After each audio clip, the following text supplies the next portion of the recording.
Hello chess lovers, Suren here, and I have a very impressive game for you played by a Lithuanian chess master Solomon Globus. His opponent is a chess player named Gross, and this game was played in 1884 in Riga. Let's see how this spectacular game went on.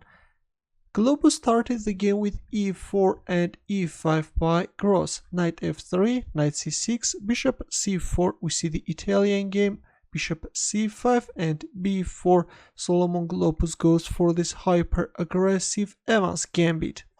Bishop takes b4, c3, and after kicking away the bishop, white is playing d4.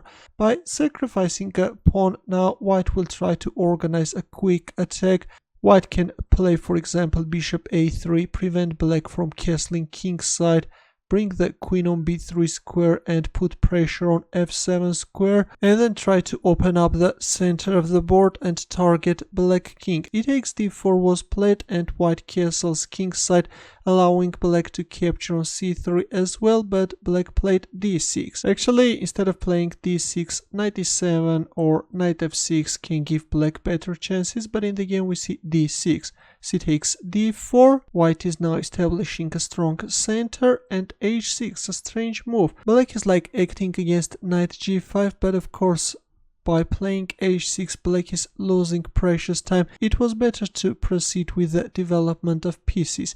Queen b3 was played, now the pawn on f7 square is under attack, queen e7, and knight c3, the knight is also coming. But actually, instead of playing knight c3, d5 could win on the spot. The idea is to use the vulnerability of this bishop on a5 square. If knight e5, then white can simply capture on e5. If d takes e5, then queen a4 check, white is winning black bishop, or after knight takes e5, if queen takes e5, then again queen b5 check followed by queen takes a5.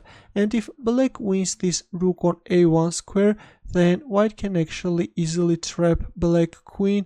Queen takes f1, though black is managing to exchange his queen with two rooks, but in the end of the day white is a piece up. Let's go back, but Solomon Globus didn't use his chance and he played knight c3. Bishop takes c3, black is instantly exchanging the bishop with a knight because that knight actually could create too many problems for black. Queen takes c3, bishop d7, and here we go e5. This time white wants to open up the center of the board. D takes e5. Well, after this move actually white is getting a winning position. d5 could have been better, trying to keep the position closed. If bishop takes d5, then queen b4, offer an exchange of queens and simplify the position, though of course white has a huge advantage. But after e5 we see d takes e5. Now comes bishop a3. Finally this bishop is finding its place on a3 square and is starting to put pressure on this diagonal. E takes d4. Black is counterattacking white queen, but now white is simply capturing on d4, and now the queen is under attack. Queen f6 and rook e1 check. Actually everything is ready for the destructive attack. White both managed to take control over this a3 f8 diagonal, also open up the e file. Just a dream position in Evans Gambit. Knight e7 and knight takes c6. White is removing the defender, and as you can see, at the same time white is sacrificing his queen. Now if black recaptures the knight, then simply this rook takes e7 is crushing. That's why queen takes c3 was played. Now comes rook takes e7 check, king f8, rook takes f7 check. Look at this. Two bishops are supporting this rook, and this is going to be destructive. King g8, and now comes the knight. Knight e7 check, king h7, and now you can pause the video and try to find the winning move for white.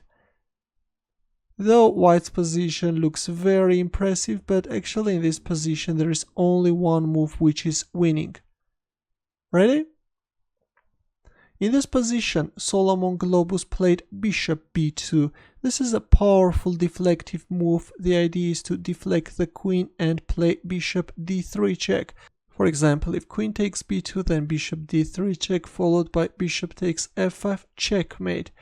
That's why after bishop b2, black went for a desperate bishop e8 move and resigned, because after this move white can now go for bishop d3 check. Another fantastic sacrifice, and this time after luring away the queen, white is managing to open up the bishop's diagonal and can simply capture on g7, and this is a checkmate.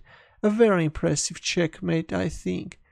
Actually, after bishop b2, the position looks very impressive and the game is over. Look at this. Thanks for watching. I hope that you enjoyed this brutal attack. For more games, subscribe to my channel. Also, don't forget to press the bell button to get notified about new uploads, and I will see you in the next video. Good luck.